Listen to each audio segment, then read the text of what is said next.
Chris Langford. And Hunter Groves, and this is Commonwealth Comics Podcast. This is episode 1.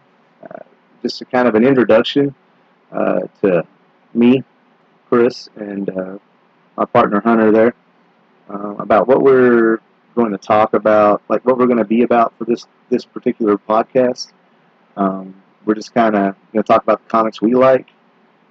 Hopefully get you guys introduced to some comics that we like, and hopefully you'll like them as well. A lot of the comics we're into are indie comics. There are, of course, some mainstream comics with Spawn, a lot of Marvel stuff. We're very little DC on our part. Sorry, DC fans out there. It's just about the only thing I read DC myself is the Flash series. Been reading it for a few years now. It's pretty good. Hunter, what DC stuff are you reading? I always like to hit up the miniseries, so like the six issues and under type things. Just because a lot of DC is very convoluted, and it has been like Batman is on its 1030th issue or something like that. Yeah. So it's very hard to get into a story when there's over 1,000 issues. So I like the miniseries because you can read 6 issues and be done with it. Yeah, understandable. Especially if you're new to getting back into comics or just now getting into comics. The last thing you want to do is kind of start at the very end of a very long-running series and go, what's going on? Yeah. It's like starting a movie at 20 minutes left in the movie. Yeah. Like if you're starting Lord of the Rings at 2 Towers. Oh yeah. You're like, what's going on? Yeah, what's happening? I think I've watched Lord of the Rings enough now where I could be like, okay. But, but right, you're right. If you're a first timer on something like that, you're going to be like, wait a minute, this is overwhelming. I don't know what's going on. I actually really like the last miniseries from DC, Jurassic League, where they're all dinosaurs. Yeah, absolutely. Daniel Warren Johnson. Yeah, so that's a good series. Again, I have continued to put into my pull list, which for those of you, I've been asked this, so for those of you not familiar with what a pull list is, it's basically a reservation type scenario for comic books. If there's a comic book that you're interested in, you can go to your local comic book shop, or LCS as we call them. You can go, like for us, that would be Comics Plus in Richmond, owned by Todd Sulfur. Shout out, Big Todd. Big Todd. But yeah, so that one basically, look into the previews, see what books I'm going to be interested in, and they're waiting for me on a Wednesday when the comics are released. Hunter, like we were talking about a little bit before this, is he's 16 years my junior, but he still. It's great to see he collects some of the books that I've been collecting for years. It's a little tougher on him now because some of those books aren't cheap. Okay. Yeah, so his Spawn collection has been limited by a price tag a time or two. Oh yeah. What is it? The 120s? Oh, the 220s, man. The 220s, They're so low printed. Low print runs. People like to hang on to them and charge exorbitant prices for them for single issues. But they're very cool. A lot of homage covers in there. Some Action Comics homages. Batman homage.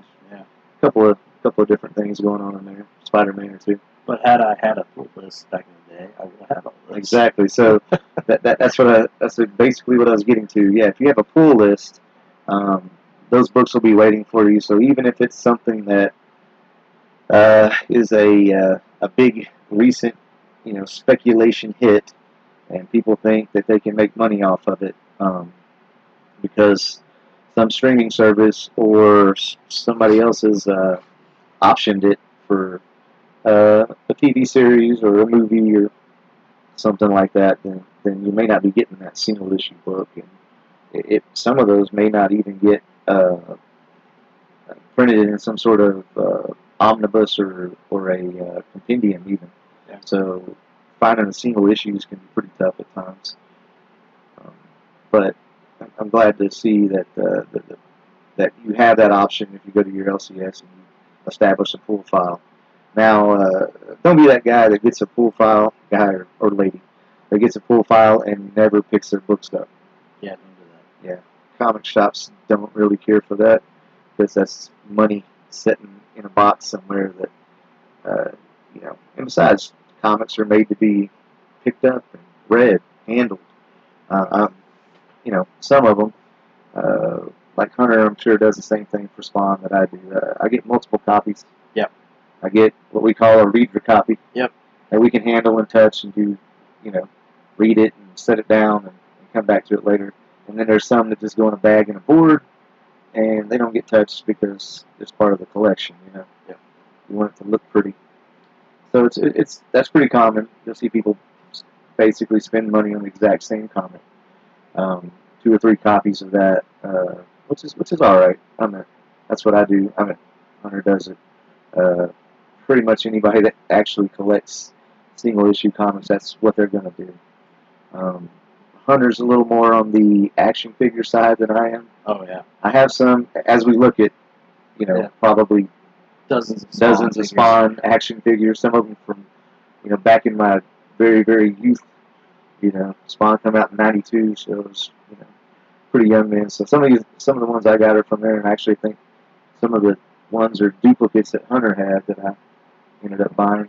The weird lobster Spawn, But yeah, so there, but he is definitely a wealth of knowledge more on the action figures. Usually when something's coming out, as far as action figures or something like that goes, like I'm getting a message from Hunter that says McFarlane's releasing this. Yeah, get that figure now. Which is what you want to do. Of course, the podcast is not going to all be about comics because I'm into video games as well. Hunter a little bit, not as much, but I got a lot of the classic stuff. Like there's a ton of, we're in my collectibles room right now recording this, so there's just lots of inspiration looking around. But so I have old NES games and stuff like that. An ancient Hitachi tube-style TV that is just good for playing old video games on.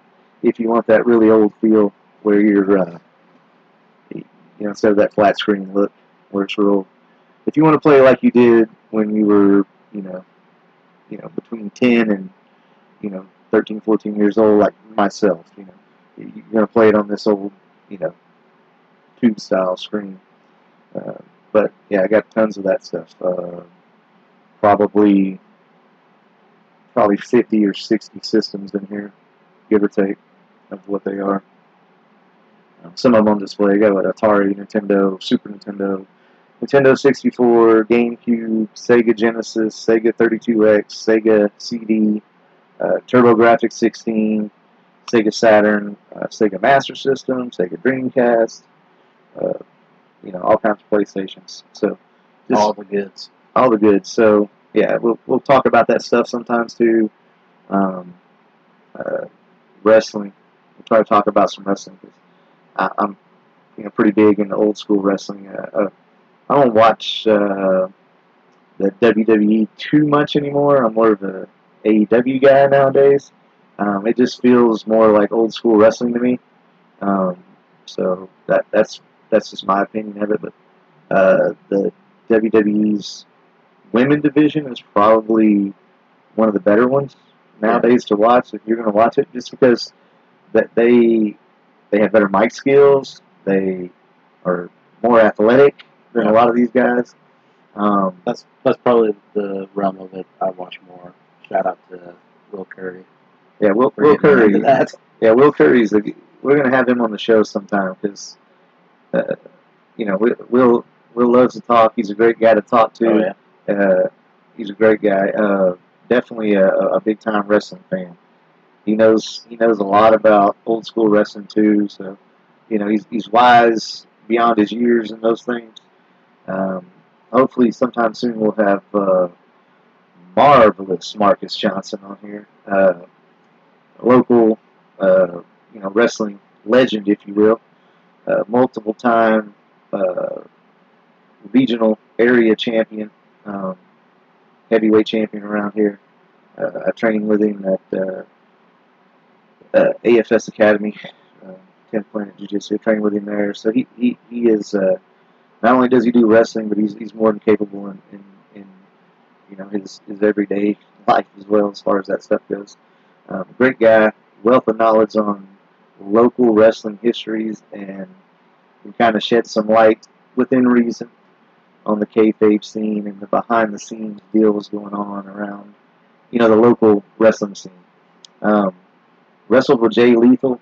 If you know who that is, probably one of my favorite wrestlers. Like right now, why that guy doesn't get the push he deserves. The man's got great mic skills, great personality, looks good physically.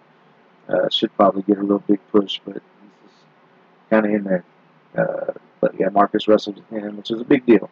So we'll hopefully get him on there. Got another buddy, which I introduced Hunter to online. Hunter's never met him in person. He's a Marine Corps buddy of mine. Great guy. Name's Kenny Restrepo. He's up in Brooklyn, New York. Think he decided to move out to the country now. Lives out in Pennsylvania. But fantastic tattoo artist. Does a lot of comic book related tattoo art. As far as that goes, cosplay. Man, his cosplays are next level. Yeah. So we'll have him on here. I'm sure he'll give a shout out to his Etsy store and stuff like that he's got for like some fantastic Spawn costumes, bat, all that stuff's fantastic. If you're into cosplay and like you just want some really well made stuff and you don't want to make it yourself, which is totally understandable because it's a lot of work. Kenny's your guy to go to. He'll be able to do that. Also, the man knows a lot of comic book artists. His likeness and himself basically, that his character was used in an Aliens comic, a couple years back. He's in there. He played a Space Marine, which is appropriate. Like I said, that's where we met. Great guy. Hoping to have him on the show in the near future. Speaking of comic guys, we gotta have Jewett on the show, the legendary. Oh yeah, Jonathan Jewett. Definitely. Yeah, definitely got to have Jonathan Calfzilla Jewett on the show. He is a local comic book legend, for real. He's been in this scene forever. He's got some great stories. Oh yeah. Like there should be a whole segment, basically like Jewett's Tales from the Con. Oh yeah. He's got some doozies. Yeah, he's got some doozies about like going to these different cons and meeting these celebrities and meeting these people in the comic book industry and just there's some interesting stories. Jewett's a great guy. He also, he's like the guy over there for Todd over there at Comics Plus. So if you need something, Jewett can get it for you. So he's a great guy. We'll get him on here.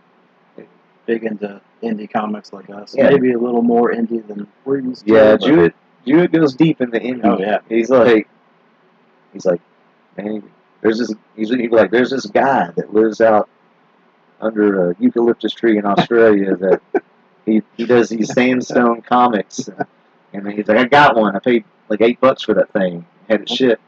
Like that's something Jewett would do. Oh yeah. So yeah, we're gonna get Jewett. There's gonna be some folks on here, so hopefully we'll also be able to knock out some cons in the future. Maybe do some live shows from there. Get some things going like that. The big thing is, without giving out too much, that I got asked for Hunter here. I got to ask Hunter is that without giving out too many spoilers, because I know people and their spoilers. I haven't seen it yet because again, I'm not the biggest DC fan. Even though I say I read the Flash a lot, and Michael Keaton's Batman's in this movie, which is my heart and soul as far as Batman goes. Yeah. But we're a day after like the 27-year anniversary of the release of Tim Burton's Batman 1989, which is like that Arguably really the most iconic Batman movie ever made. absolutely bar none. And having being 10 years old at the time, you want to talk about like sparking a fire for comic book stuff and like superheroes and stuff, and like I'm like, man, I got to get into comics. So if it was not for growing up watching the reruns of Adam West Batman, '66 Batman or whatever, yeah, that was great. So campy. But as your kid, you're like, yeah, it's pretty cool. But as you get a little older, you're like, that's not really my Batman, Yeah. Then Tim Burton came out. Batman's rolling around in some Air Jordans. Yep. Super cool car. Super cool car, man. Got Jack Nicholson in his prime. Yep. Doing the thing. Man, great movie. Great movie. And still holds up. I don't care what anybody says. No, absolutely. Yeah, we can fight over that if you want. But that was probably the movie that got me into comics as well. Finding the VHS as a kid, popping that in the old VHS player. Oh gosh, yeah. If people even see those anymore. Oh yeah, they're like, what is that? What's that thing? But yeah, that definitely started the comic book craze for me. Yeah, I think and like I said during the time, I mean, like, I think a year later, maybe a year later, and it doesn't get the respect it deserves either because people thought it was super cheesy. But you had the Dick Tracy movie, man. Yeah. And I don't know if you've seen that or not. Yeah. It's not bad, and when you really look at, people gave the character design like a hard time, but they were fairly comic accurate. Yeah. I thought they were. So as a kid, I was like, man, you got Batman. That was super killer. Dick Tracy was pretty good, but it's like it wasn't Batman. Yeah. And it's like I get that. And then you had like a few years later, you had a couple other little movies kick out, but like you had the Crow come out, and that was a fantastic movie. Fantastic soundtrack, man. Oh man, yeah, killer soundtrack. So good. Had I still remember STP being in that. Yeah. Like it's great. Sad, sad comic. The whole comic's sad. The movie's sad, obviously, and especially considering what happened, the real life, ramifications of what went down in that movie. We may go into that later when we get into that kind of stuff. But great movie.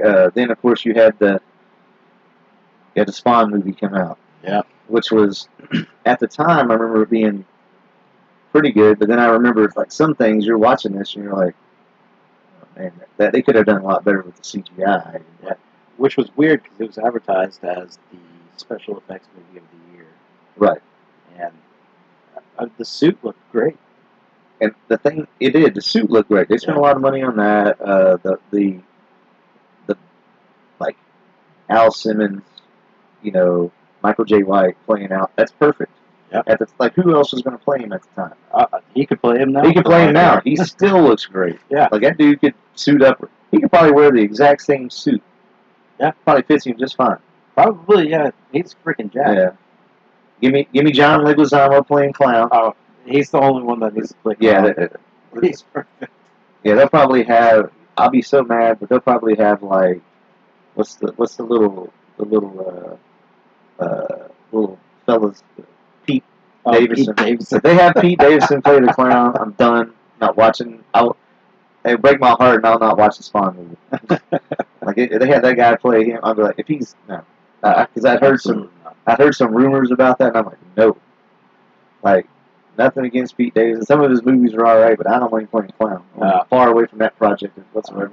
But now you got some other things. The original script, which I hear now through the lines, is that it's been abandoned with the basically Spawn in the Shadows. Yeah, where it's about Twitch. Yeah.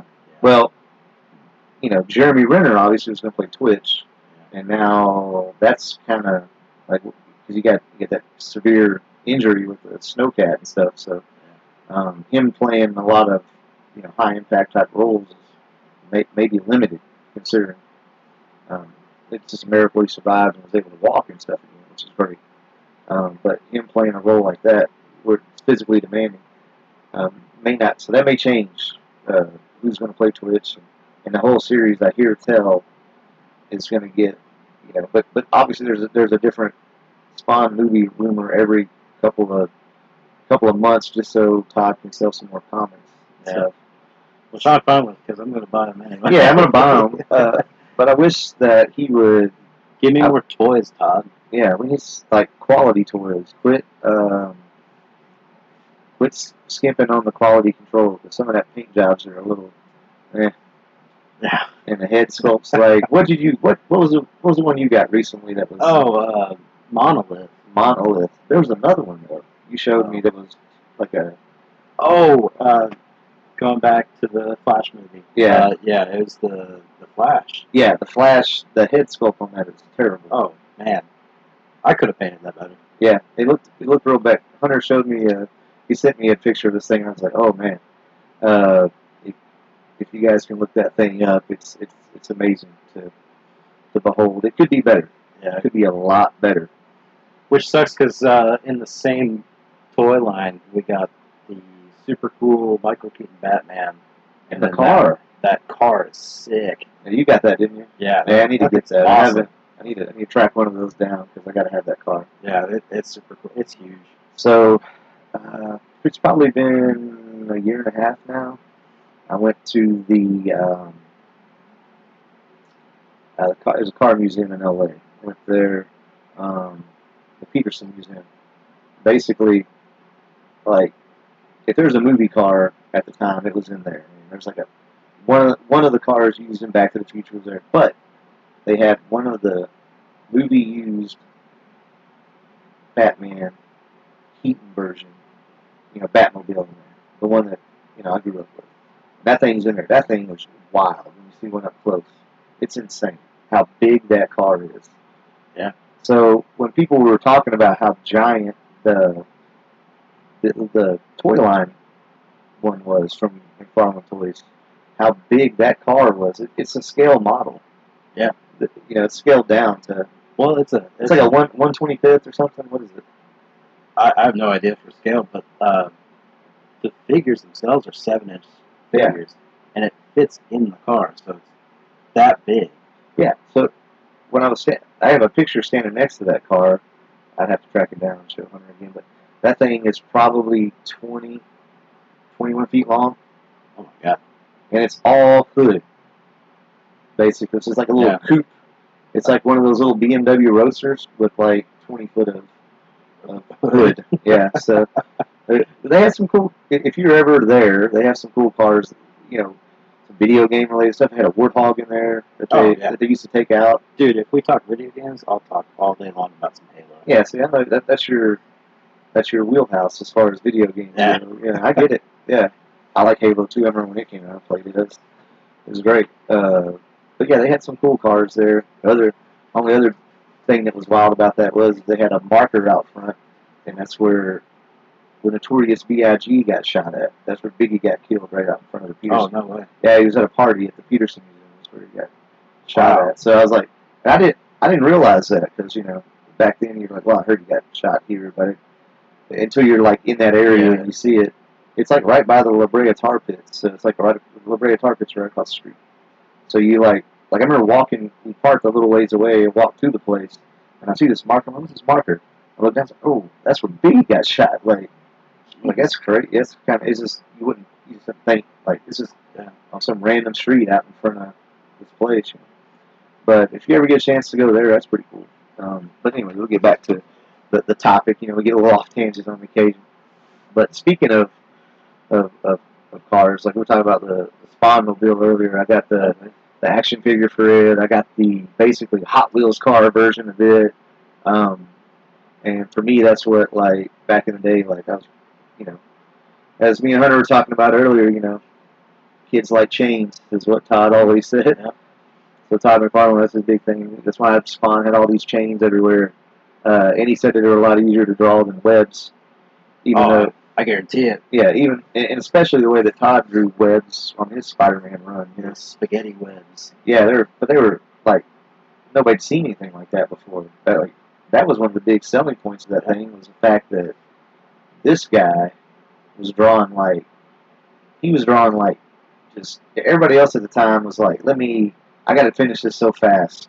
I'm on a time crunch. That was a big deal. It still is for artists. You could probably talk to Wes and Wes Gift and Classicoye about that sort of thing. Like time constraints on artists are insane right now, and that's not to mention that they haven't got paid much more for doing the same and more work. So I agree with the writers going on strike right now. So you can say what you want to about that, but yeah, they deserve a little bit more money, a lot more money from what they do, because their payment has not gone up in decades. So, but in a time like that, Todd McFarlane was really phoning it in. Yeah, making a statement on comic industry. Yeah, he was. He was like, look, y'all are doing this. You guys are doing this stuff. I'm over here just like knocking out masterpieces for covers and stuff, And all the kids are just eating it up. Eating it up, yeah. And at the time that and Todd even acted like that at the time. He's like, I'm a rock star. This guy would show up places with like shirtless, just running around. The Peter David debate. Yeah, the Peter. If you've not ever listened to the Todd McFarlane Peter David debate, oh my God! Don't just listen to it. Watch it. You gotta watch the video. You gotta watch it. It's fantastic. It's like, don't get me wrong. Basically, Todd is like every '80s John Hughes movie slacker that just shows up. Like Breakfast Club type scenario. He's just in there. And Peter David is just like this very George Costanza looking character that's just going all. He's like going in for the win, and Todd's just like, I don't even care. I'm making so much money, I don't care. Yeah. Total rock star. Yeah. So it's basically, and everybody's, a lot of people are like, well, Peter David won that debate. Well, yeah, he did. There's no doubt about that. But Todd didn't lose because Todd came out as like super cool, and Peter David came out as looking like Peter David. Yeah. Some little, shrew that they're like, oh, So, but Todd, everybody's like, Todd's cool, man. And the guys out here like hanging out with actual rock stars. It's like hanging out with, Marilyn Manson and anybody that's like that. And he's like out here like going to baseball games and like throwing out first pitches and stuff. Like, what comic book artist, the creator, now or then has been doing that? Like, nothing's ever will be done like that again. No, it's like there was a fire at that time. As far as those guys go, the Image guys. We're going to have a whole segment about that because they did pretty much what everybody else wants to do. They're like, oh, I work for this place that is like, I feel like I'm not getting what I need out of this, and I just love to leave and start my own place. And that's what they did. They left and started their own place. And, I mean, it's still going. So it's been, and that's what most of the stuff we're pulling now is from that company. Yep, still buying it. Like, all you people that weren't too much into comics and stuff like that, which is fine. It's not everybody's thing, but like, if you're not even into that, like, what The Walking Dead is. Yeah. Guess what? That's an Image book. Yeah. With Skybound, but it's a subsidiary. It's basically Robert Kirkman, the creator. They're all creator-owned comics under the Image umbrella. He happens to own Skybound, so that's his thing. But yeah, The Walking Dead, which has God knows how many years now, and how many spin-offs it has. Yeah. About to have 2 more. Yeah. They have in New York. Mm-hmm. So yeah, that's an Image book. That's probably the most iconic book of the last 20 years. Yeah. Yeah, if you see, like, if you're in the comic book world, and you see a Walking Dead #1 someplace, you're like, it's Walking Dead #1. Like, was there maybe under 5,000 of those or something? Was that not the print run? It is crazy low. Yeah. Todd had one for a while. Yeah. High grade one. Was it 9/6 maybe? I thought it was It might have been a 9.6, 9.8. Yeah, it was 9.6 or 8 one. Yeah, it was really high. If Todd was listening live right now, he'd be like, yeah, it's a 9.8. It's a 9.8, boys. But, But, yeah, so he has a really good story about that book, too. he does. We'll get Todd on here, too, which would be great. Yeah. Oh, yeah. If you never had the pleasure of meeting Todd, he's a great guy, but he will say what he wants to say, which is okay. I'm all right with that because I like to say what I want to say. That's the reason we're doing this. Because, I've heard several podcasts, and they talk about it, which is great. And I listen to a lot of podcasts, comic book related and stuff. But, I kind of wanted to have one of my own with Hunter because, again, we pull the similar stuff, and we're very much in tune with what we want to talk about. So we got a good rapport. He knows a lot about some good indie stuff, and I do too. Outlaw comics. Oh yeah. Some of that stuff's a little out there if you're like Red Room. Red Room, Faust. Yeah, those some crazy. Rat Pack. Yeah, there's some wild comics out there, but I mean people are still creating stuff, so it's always great to kind of see that. Back in the day, you used to see people, before you could do it like you do now, like Kickstarter, where we just had our buddy Wes Gift, very talented, comic creator. He's got his book out now. Hunter, you want to talk about his book? Art Justice. Yeah. See, Hunter got a T-shirt. I got to get me one. Oh yeah. I got a hat too. Yeah, he got a hat too, but he was product placement.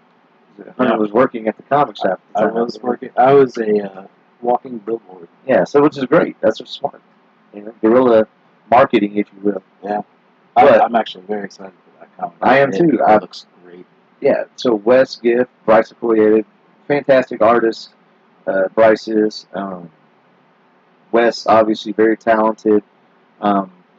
He didn't just start writing books. He has gone and trained under, some great writers and stuff. I think he's about to do another. Who's he doing the online course through right now? He's going to Kubert School online, but is it Amy Choi? I actually don't know. Yeah, so I think we'll have to get him. We'll talk to him. Yeah, we'll ask him. But I think he's, so his books are going to come out and be real quality stuff. So, and he's a friend of ours. Great guy, fantastic guy, good dad, funny, hilarious dude. Loves similar comics that we like. He local guy, so of course when he's like, I'm doing a Kickstarter to fund this comic, like, we're all in. We're gonna support that, promote it as much as possible. If you missed out on the Kickstarter, it'd be a tough way to get one, I imagine. It'll be a very, very close run. But in the vein of that, back in the day, you didn't have that option to crowdfund any sort of comic book or something like that. It wasn't an option. So you'd have guys like, just think how Eastman and those guys did the Turtles. The Turtles. It's basically on literal newspaper print. The very first kind of little things. And those books were magazine size. Huge. Ginormous. Yeah, they're what are they, like 19 inches or something? It's something crazy like that. I have a couple of them somewhere. Yeah. They don't fit in regular comic boxes. No. They don't fit in regular comic book bags and boards. I have like some earlier issues of that, which are I think I have like 5, 6, 7, 8, 9 and 10. I have those ones. Yeah. But I don't have a 1.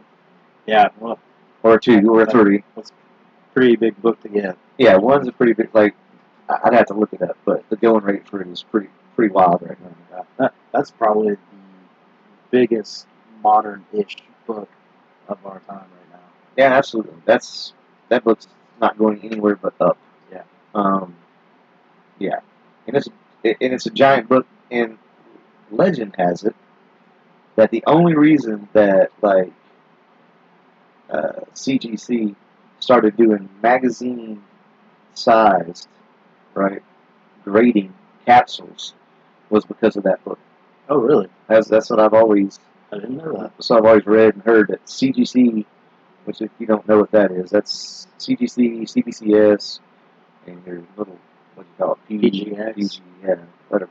Nobody uses that one, really. No, because it's garbage. It's garbage. Yeah, so basically those are the grading companies. They're going to, you submit your book to them, they're going to, basically, they have some experts that say your book is worth this much. Yeah. Basically, they're going to give it a grade from 0.5 all the way up to 10. Getting a 10, good luck with that. Yeah. I don't think I think I have 199 in the Spawn book. That's it. Really? Yeah, I think it's like Spawn 286 maybe, something like that. Oh. Yeah, I got one of those. Usually, more often than not, you'll see 10s on square bound books. Yeah. So like the Batman Damned from a few years Right. ago. Yeah. Because it's really hard to get those 10s on. I saw somebody had that. You know the what's the Batman? It's like the gas lamp one.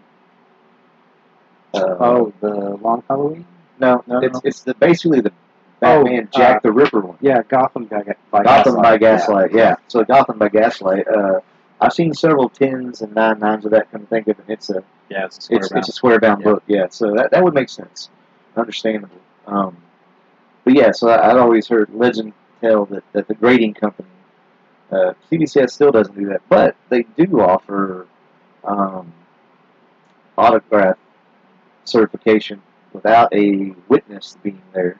They will, if you submit your book autographed, if you go to a show and you meet an artist or some creator that worked on that book and you got it signed by said creator, sent it in to CBCS, they have autograph authenticators on staff that will authenticate that and grade it. CGC will not do that. They'll point you for it. Yeah. They'll say there's writing on the cover, and that what is it, a whole point? I think it's a point. Yeah, I think it's a whole. They change stuff, so it's hard. Point two.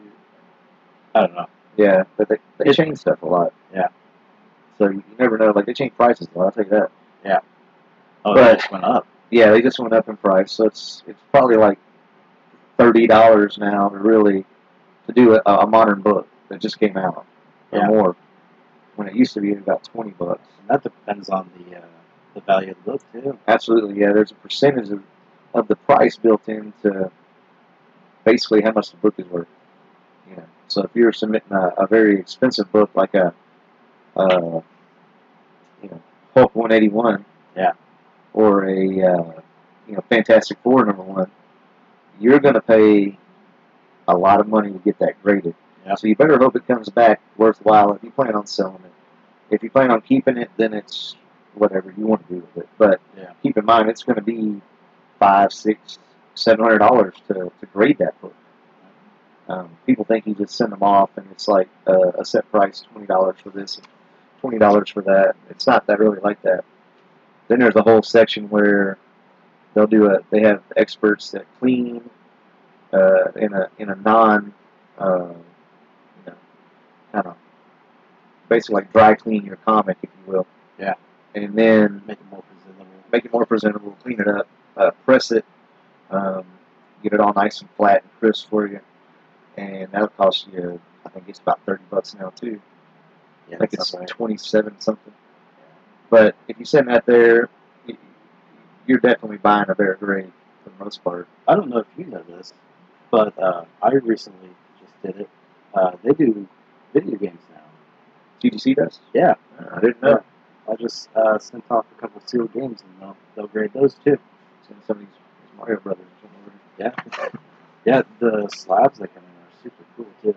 Yeah. Or they look like little CGC slabs with the number and badge on top. Yeah, and it looks just like a comic slab. Just it has a little like a little slot where the video game just sits. It's not like the WADA ones where it's loose in there either. It's locked in there. I'm not a big fan of WADA. I don't think anyone is right now. I think they're more scammy than they are anything. You know what I mean? Yeah. I think they're really doing some things to manipulate the video game market. Yeah. The vintage video game market. And honestly, there's no way some of those games should be selling for the prices they had them at. Yeah. Like it's crazy. I know a lot of people have dropped them as a grading service right now. Yeah, so you're over here like, what are you doing? You know what I mean? So it's but the grading services are there, and there's some people that believe them in wholeheartedly that this is how things are going to be. Yeah. So I myself, I used to slab things, but I prefer to leave them floppy now. Yeah. Yeah, it's way more enjoyable for me as a comic collector. Yeah. So when, for the folks who don't know, when Hunter says you slab the book, it means you send it off to get graded, and they put it basically in a plastic slab and they seal it together. Han Solo and Yeah. Empire Strikes Back. Or if you ever collected baseball cards back in the day, it's like Han Solo and the Carbonite for sure. But that's a great analogy. But in back in the day, like baseball cards, if you had the sleeves to put them in, they had the fancy ones that you like screwed together. Yeah.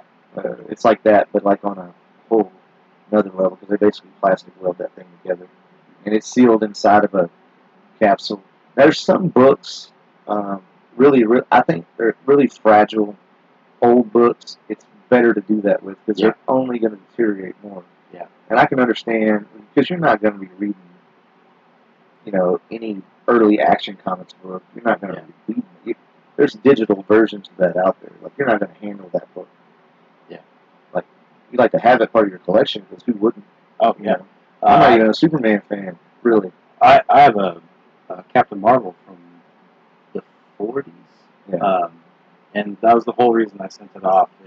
I didn't care about the grade or anything. I just wanted it to be frozen in that plastic sleeve and have all the information about it on the label. Right. And then, you also have, like you said, information. You also have the whole setup where you got guys over there that the graders that do that stuff. They're supposed to leave graders notes, which they never do. Most of the time, they it depends. I've had them a few times do it, and a lot of times they don't do it, and you're like, what's going on here? So you don't know. So here's the deal: if you yourself think your book's, let's say, a grade of a 9.5 or something like that, right? You send that book in, right? Or 9.6 rather. You send that book in, and it comes back like a 9.0 or something like that. You're like, why did it lose a whole half a point, or why is it an 8.5, or what's going on there? You know what I mean? Yeah. And then they don't send any grader's notes with it to explain why. Yeah. And you're over here looking this book over again, like, is there a spine kick on this thing? Is there a crease somewhere I didn't see? Is there some color fade on this? Like, why did this book get? Yeah. It's really frustrating. It is very frustrating. So getting that stuff together is a whole problem. But it's part of collecting. I know sometimes I've got some books back, and you're just like, there's no way. Yeah. And you just spent the money to have this thing submitted, but you're over here like, I'm sending it back. I don't believe this. So you're like, I'm gonna crack this thing. I just got sealed. And I'm gonna send it back. Yeah. At the same time, it can go the other way. It can go the other way. Like, I had a Batman 423, the McFarlane cover. Yeah. And I was like, this thing is a 7.5. There's no other way. And it came back like a 9.2. Right. Like, what is going on? Yeah, you can't. Sometimes there's no rhyme or reason No. for why that book graded what it graded. You're like, what is going on here? I think Todd had one. I know he sent there, and he was tore up about it. I think it was ASM 300. Yeah, ASM 300. Yep. And it was like, I know that book. When I saw that book, I thought it was way more than it was. Yeah. It came back like super low for what I was like. There's no way. Yeah. It was a 9.6 to begin with, and then it came back a 9.4. 9.4. Yeah. Yeah. It's like, what? Like, how did that even happen? And then they have a whole thing where you send that stuff off and submit it, and the wait times Oh, for some of this stuff is insane. during COVID, it was like crazy because that's all people were doing was just sending people stuff were in. sending books off. I had one that took. It was that Herogasm book. Oh yeah, The Boys. Yeah, The Boys. If you don't watch the show The Boys, Yeah. What's it on now? Amazon. Amazon. Yeah. Yeah, it's wild. But there's that whole Herogasm season was the last one, I think. Yeah. Yeah, this past last season, which was wild. But Oh, anyways, great. so there's all that stuff's based on a book. There's a book called Herogasm. I had the first issue of it, and I think it came back at. It's hard to find a good copy of that cover because it's a super white cover. Yeah, it's white cover. And mine came back in '85, which is pretty good for that book, I think. Because I thought it would be like in the 7s. I really did. Yeah. So I was like, yes. Yeah. But it came back as that. But that book took like a year and maybe 3.5 months or something like that. Yeah. That's a year and 3.5 months. I forgot about it. Yeah. Todd, I had Todd facilitate it, send it off because you can send it all off in bulk. And he's like, "Your book came in." I was like, "What book did I send off?" He goes, "The one you sent off like a year and a half ago." I was like, "Oh, the Herogasm book," which is wild. But if you haven't watched The Boys, go back and watch it. It's kind of out there. Oh, yeah. But it's great. But Hunter, how was that Flash movie, in your opinion? It wasn't bad. Yeah.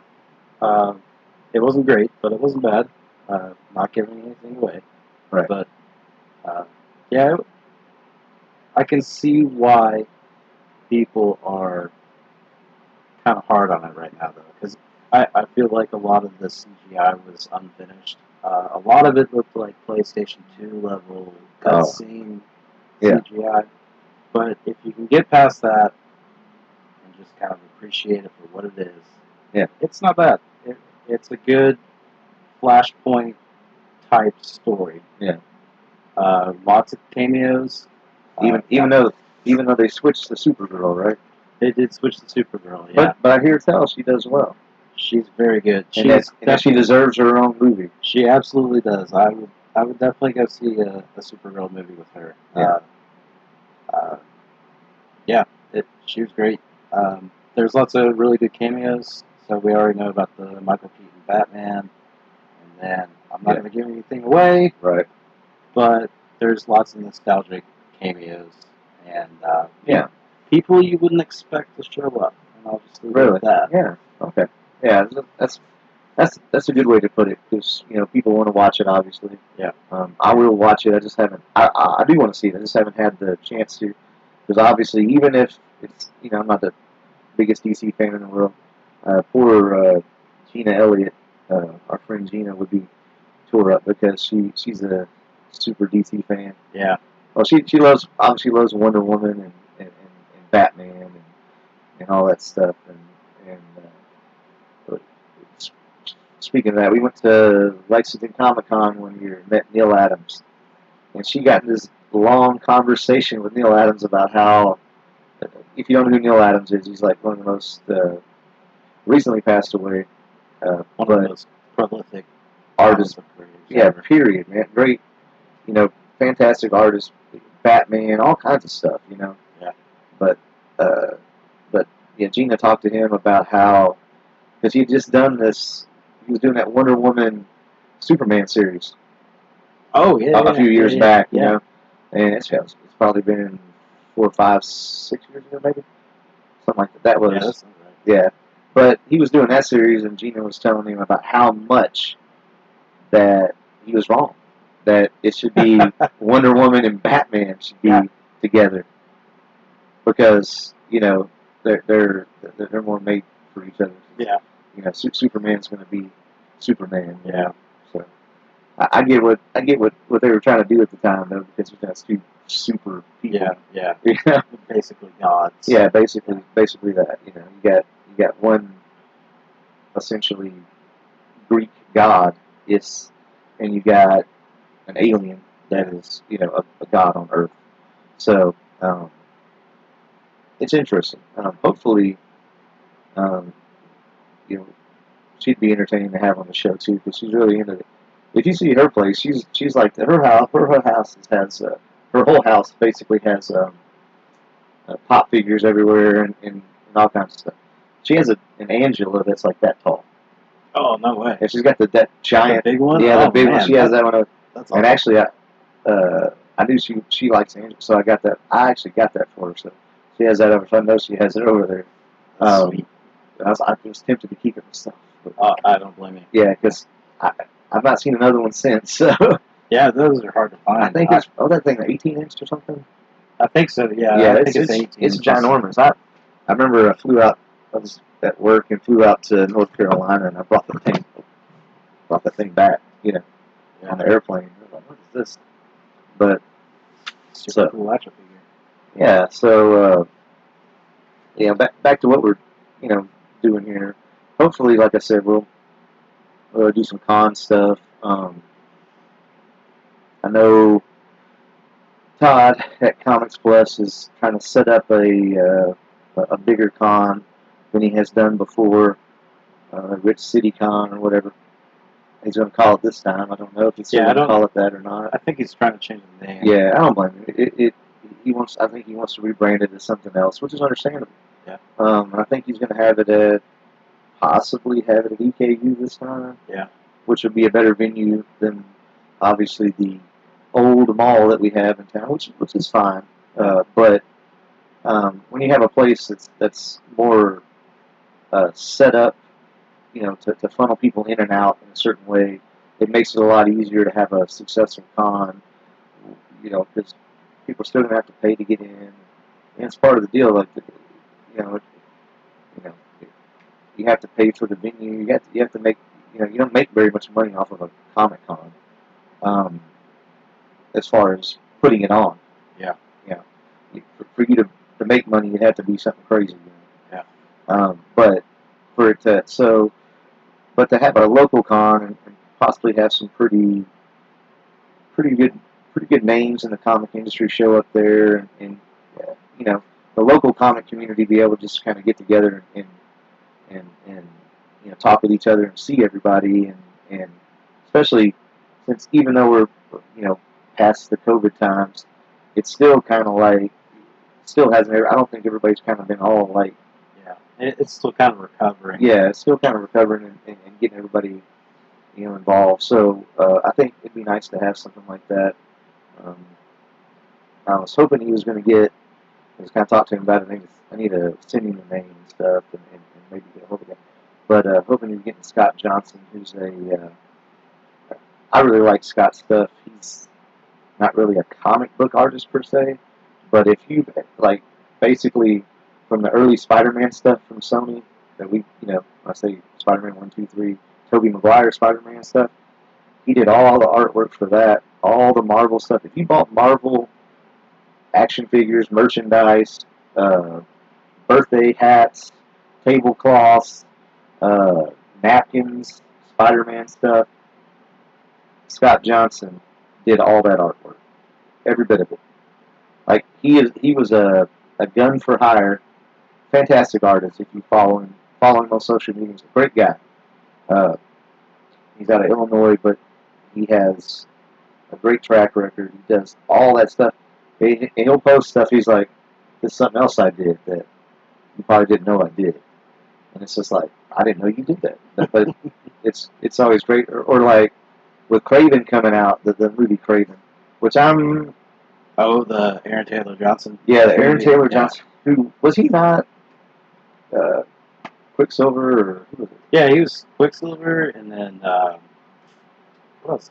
So now he's like, he was Kick-Ass originally, but he was like not the popular Quicksilver, right? Yeah, no. He was kind of the forgotten about Quicksilver in the Avengers movies, right? Yeah. So for him to play like Craven, who's like a total macho badass guy, right? Yeah. It's like a totally different role. Yeah. So, but he looks the part. Yeah, I'll give him that. The trailer didn't look terrible. No. I don't know. But we'll see. But there's Morbius. So yeah, those Sony superhero movies don't have it. They just can't seem to get it right. I didn't mind, Venom 1 and 2, but that's just because I like Tom Hardy's take on it. Yeah. A lot of people didn't like his voice and then the other voice, but I think he did a good job with it. The thing I didn't like, obviously, is what? Carnage. Carnage was, Yeah. Like, Woody Harrelson was alright playing it. They got the perfect person to play him. They just didn't write it well for him, I Yeah. don't think. He played it as best as he could. Yeah. I can't knock him for that. But the other problem with it was like, really, no Spider-Man connection. Really. Yeah. Not really. Yeah. And it kind of made Venom a hero. Yeah, they went with the Lethal Protector Yeah. scenario, which, the Lethal Protector was a whole Venom comic where Venom's a good guy and he basically was like a detective. And he's like a Batman type character almost. Yeah, kind of. But, so he, you gotta have that Spider-Man feud now. Yeah, so you got, I mean, there is no Venom without Spider-Man. There's no black suit. Yep. And we got, don't get me wrong, we got Spider-Man 3 Venom. It's this Topher Grace, terrible. Yeah. Horrible. Like, that Venom, I don't care if anybody, that Venom's 1,000 times worse than, Tom Hardy's Venom. Yeah. At least, especially after following up Alfred Molina as Doc Ock. Yeah. That just iconic movie. Yeah, and you're going to put this, Topher Grace is a good actor, but he's not Eddie Brock. No, he's not Eddie. And the fact that Venom was basically the same size as... I don't know about you, but when I think of Venom, I'm thinking of a big black monster. Yeah. He is. He's got a... if you've never seen Venom, they had a black suit. He's a symbiote, which is... Basically, he's an alien life form. It's this black, kind of sludge-looking, liquid almost type thing, and it covers him. But Eddie Brock is a bodybuilder, in the series, so he's a giant guy. He's like a big dude. He's like an NFL-sized football player at the time. He's like a Brian Bosworth-sized guy. That's kind of who they modeled him after. And he gets engulfed in this symbiote that covers him, which Todd stole and used that symbiote for Spawn too. Yeah. A different one, K9 Letha, or whatever. Yeah, he could steal his own stuff. Yeah. So so Todd, is the guy that did Venom. So you can't.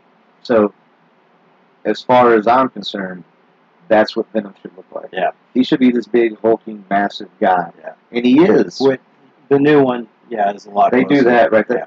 And I get it. So also later on, and I get what they were trying to do. Like, you gotta stop and think. Venom is a parasite, right? That's why Tom Hardy looks like, as Eddie Brock, looks like crap the entire movie.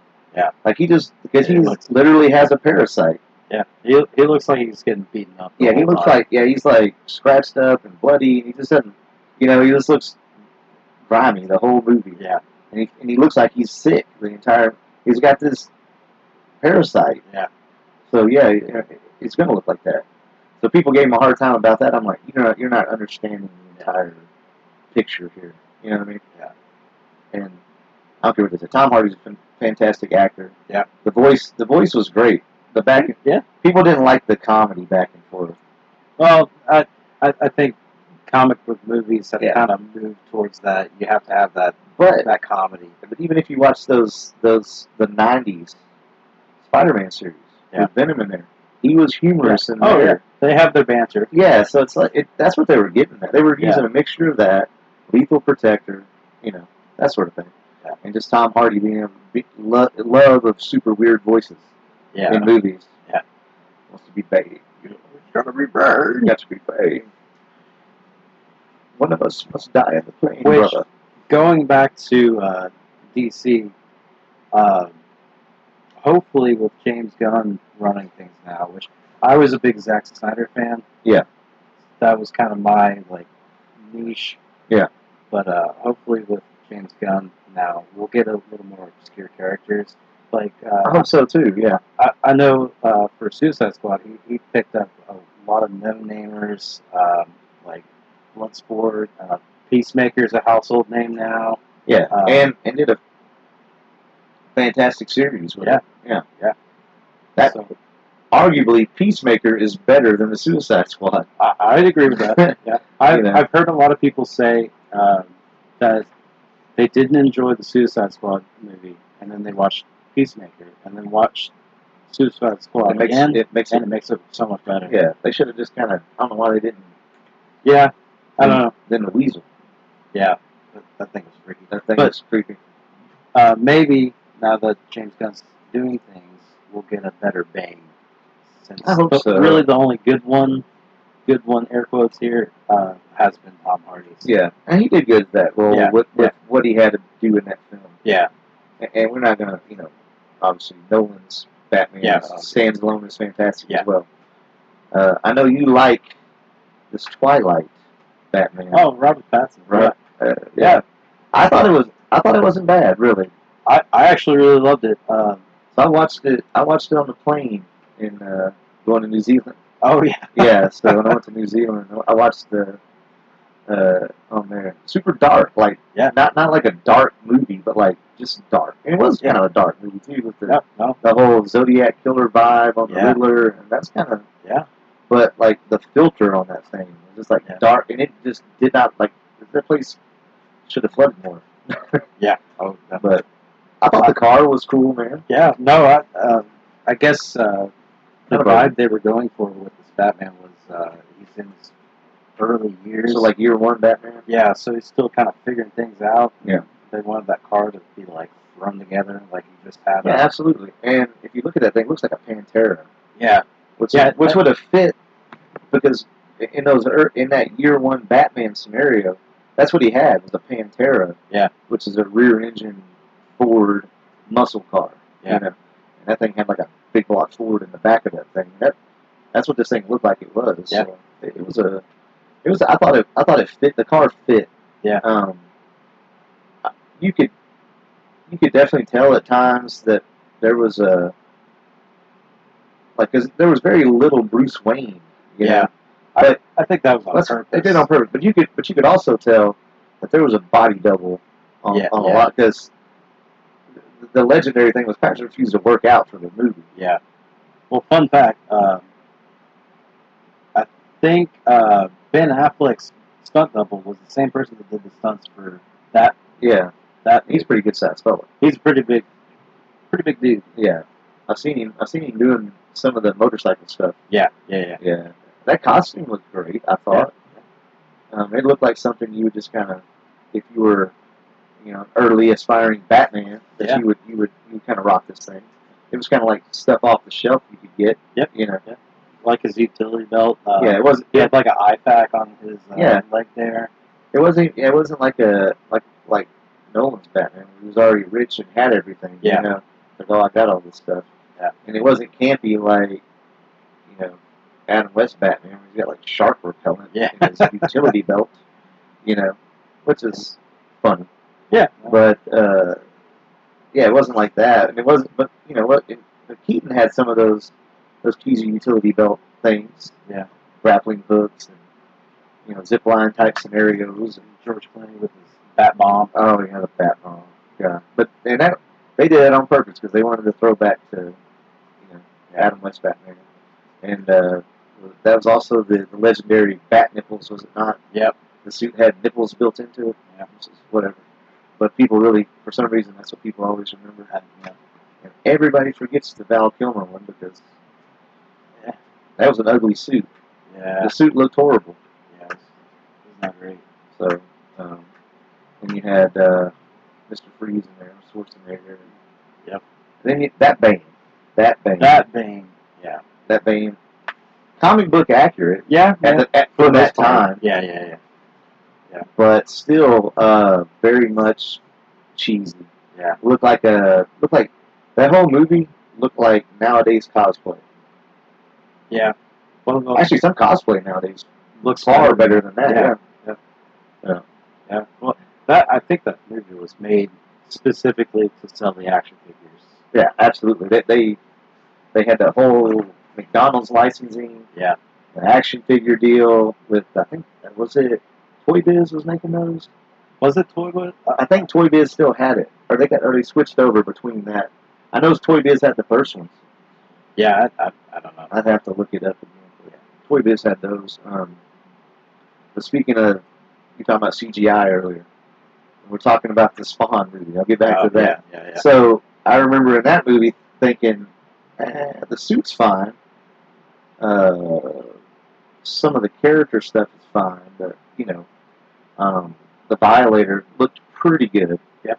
But then when you got to the part where Spawn's in the layers of hell, and he's down there, like there's all these other hell spawns, right? And every one, it looks like a screensaver. Yeah. Every one of those looks exactly the same. They all take like a step forward and a step back. Yeah. A step forward and a step. Or they're just like flailing in a circle. Yeah, and it just looks like the worst computer stuff ever. Yeah.